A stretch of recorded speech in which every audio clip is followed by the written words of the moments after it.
Right guys, Shay here, Uneven Bounce, hope you guys are well. Right, so just done 2 videos back to back, and I'm going to do my last one now because I want to talk about it, and that's on Kieron Pollard and his leadership and the resurgence of West Indies cricket. In particular, I'm really talking about the white ball games because I'm really want to talk about Pollard and and the T20 stuff and the recent series you had against Sri Lanka. I will cover that series against Sri Lanka in my all-rounder video, which I'll do probably on maybe tomorrow. It's Saturday morning now. Today's Saturday, 7th of March, but I'll probably try to do it tomorrow night.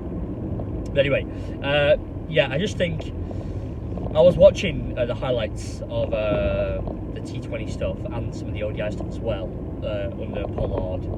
And listen, what I think is this basically: don't sleep on these guys come October and that T20 World Cup. Do not sleep on West Indies. Hold on one second, I'm just going to turn the phone because it's a bit wonky. I don't really like it. What was I going to say? Anyway, it doesn't really matter. Yeah, so Kieron Pollard, I think that was an excellent move by the WICB to bring me as captain. Fantastic move. If anyone's going to lend, or anyone's accrued knowledge in the white ball game, especially T20s, over the last 5, 6, 7 years, it's Kieron Pollard. It's got what documents that he's played his 500 T20 game. This guy's played with some of the best players in the world, some of the best games ever seen. I mean, Sachin Tendulkar, for example. He's been picking the brains of these guys. Every year, going to playing all around the world, literally all around the world. Do you know what I mean? So, because of this, I just feel like he was a natural choice to take over. And I thought for a while, actually, like, why his record of 50 over cricket was so poor. I think he was just trying to learn his game a bit more, understand a bit more what he's about. I mean, but I think as a figurehead, as a leader, they always look at, I think, talent is one thing. When you mix talent with physicality in a sport like, any kind, quite toughish, tough sport, not necessarily where physicality is important, like say rugby. I'm trying to get this right. I feel like when you combine talent with physicality, as in sheer stature and size, just bear with me here, it's actually more impactful. I feel like people subscribe and listen and heed advice from people who are physically quite dominant. I remember reading an article one time about US politics about saying how there was a poll taken. I think it was John Kerry was running for president, but he's 6'4", and he was like, he had more of a chance of gaining votes than if you say 5'10", which is basically my height. And he was basically trying to say, like, it's just a more of a commanding presence when you're taller and you've got a more physical stature. And I think men know this subliminally, if not openly. We should already talk about it.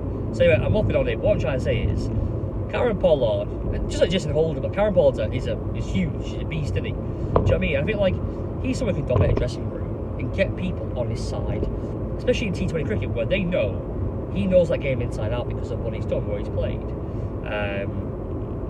His experience in the game and his performances in the game. He's done fantastic for them. He's been great for them. For the team that he's played for. I mean, so for most teams, I mean, Mumbai Indians, screamed out at me. He's been fantastic. I mean, not all the time. He's had a couple of off seasons, but on the whole, he's been very good for them. That's why he's still there. He's been playing 8 seasons now or something. But anyway, yeah. I mean, listen, he's a tough little character. But what I'm trying to say is, he's obviously as well been able to get more out of the team. But also, what I think for his presence and his selection as captain is he's been able to usher in the old-timers. Now Andre Russell is back in the setup and he's an absolute gem of a T20 cricketer. Fantastic T20 cricketer. And I know obviously he doesn't really dedicate himself too much to his cricket. It's more about, like, for him it seems to be like, okay, I'll just play the World Cups. You know what I mean? Like leading into a World Cup, like he played last year before he broke down, didn't he? In the World Cup last year, and now he's makes himself available for West Indies now with the World Cup on the horizon. But you know, I mean, if they're going to accept that, if they're okay with that, then great, because it just makes for a more competitive West Indies outfit, because he's a fantastic T20 player. But you know what? Yeah, I'm really liking West Indies. It's the youngsters coming from. You know, Shai Hope. I mean, he's even played T20 cricket recently, or sorry, ODI cricket recently. And T20s actually. He's not really a T20 player, but he's done pretty well when he's played, and he's kind of, I think, just riding the crest of the wave there. You know, this new era of white ball cricket. You know, under a Pollard, and you know they've got some people like Nicholas Purran and Sharon Hetmeyer, and O'Shane Thomas, and there's a Brandon King, Rodman Powell. You know, it's fantastic. You know, and you know Dwayne Bravo's back. Dwayne Bravo, he can't be far behind Pollard in terms of T20 games played, surely. You know, another stalwart West Indies cricket, and he got him back in the setup. I've got no doubt about it, no doubt whatsoever, that he's back in the setup because Kieron Pollard's a captain. No doubt about it. No doubt about it. You know, like he solidified his position. I'm not sure if he came back in just before Pollard was set as captain. He might have, but I'm certain that they've already talked about it, and he's very much happy in the setup now because Pollard's there. So, yeah, I just think like they're assembling a team now, and also another one is Sheldon Cottrell. He's come on massively as a bowler in the last 18 months. He got an IPL deal, didn't he, for the Punjab? Very, very, very handy bowler. Spinners wise, he got Evan Lewis, another batsman as well. Evan Lewis is there. Although he did it, I think he's still not passed his fitness test to play. Because him and Hetmeyer both got pulled up, but Hetmeyer's playing this series, so he must have passed this most recent test. Spin bowls, you've got, what's his name? Walsh. Is it Hayden Walsh, the leg spinner? I don't know what's happened with Sunil Ryan. He seems to be. I've not seen him for a while actually. What's happened with him? I mean, he's like 32 now. He's not even that old, but I don't know what's happened with the Ryan, because if he was the Ryan of say 4 or 5 years ago, that team to me would be surely one of the favourites for the tournament in Australia. But I mean, Walsh seems okay. Simon Badri's like 39 now. I think he's done. Do you know what I mean? So I think he tried Bishop recently, but Bishop ain't good enough. Let's be honest. Bishop's pretty crap, isn't he? So he ain't good enough. I think So anyway, spinners wise, they're lacking a bit. But how much will spin dominating in Australia? I'm not sure. The next T20 World Cup at the end of 2021, completely different story. They need to get a couple of spinners in the team, but I think the steps we've got now that make up that team. Chris Gale, will he make a kind of final swan song appearance as we thought we did last year? I don't know if we get back into the team. Another guy they brought back in is Lendl Simmons, who's been doing really well in T20 cricket around the world, and he's back in the team now. He did well these last couple of games. So I'm really excited. I've said on my videos that I really want a resurgent and aggressive and successful West Indies team, because for me that bodes well for the cricketing landscape.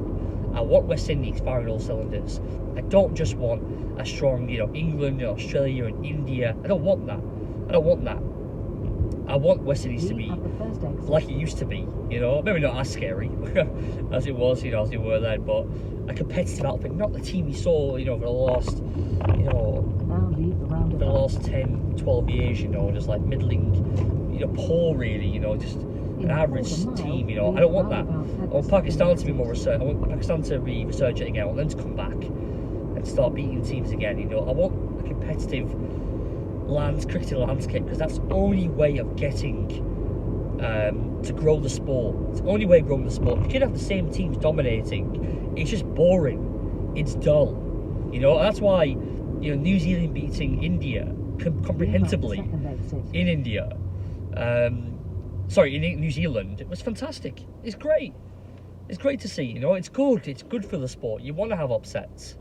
I obviously want England in particular to do well. I want them to be the best team in the world, but I want to be able to follow Test match cricket between any two nations pretty much and be excited at the prospect of that series. That's what I want. And maybe I'm asking for too much in some kind of like fantasy utopia world that I want to be created. But I just feel like don't we all want that as cricket fans? As cricket fans, don't we all want what I've said there, or just want one team to be dominant? It's crap. It's boring. It's shit. You know what I mean? I don't want that. It's not good. So yeah, I mean, listen. I really hope West Indies do get, you know, I said, improve. Yeah, I really hope West Indies improve and continue on this the way they're, you know, performing at the moment, and they continue to hone the game, and hopefully come October they're one of the favourites. That'd be fantastic, you know, because you're going to go into that tournament with England being one of the favourites, Australia for sure. So England, Australia, possibly India. But I think that's pretty it, you know. But you know, let's see how West Indies do against South Africa, because that'll be interesting. Because they're both kind of coming into new, kind of fresh setups, you know, new players coming in, young, vibrant teams. You know, a lot of potential, a lot of excitement behind both in both camps. You know, they're not well established set of 11 players. You know, not set teams. Do you know what I mean? We don't know what's going to potentially could happen, how each team could go, you know. So we're still waiting to see if some of these younger guys coming through can establish themselves as some of the best players in the world, you know, on both sides, with South Africa and with the West Indies. So yeah, I am really excited about that series ahead. So yeah, that's not for a little while now. It's not breaking, you know. Yeah, it's not come for a while now. South Africa played the last match here, then he goes to India, then he get a nice break before they go to Sri Lanka, I think, briefly, and then they go to the West Indies. Yeah, I think that's the order for Test and T20s, 5 T20s. So anyway, that's it, guys, from me. I've gone on a bit, but I hope you enjoyed the content. If you did, please like the video, share, comment. Obviously, I'm talking complete nonsense again, I always say, or am I completely on the money? Yeah, so yeah, guys, yeah, and also subscribe, right? And I will see you on the next one. Cheers.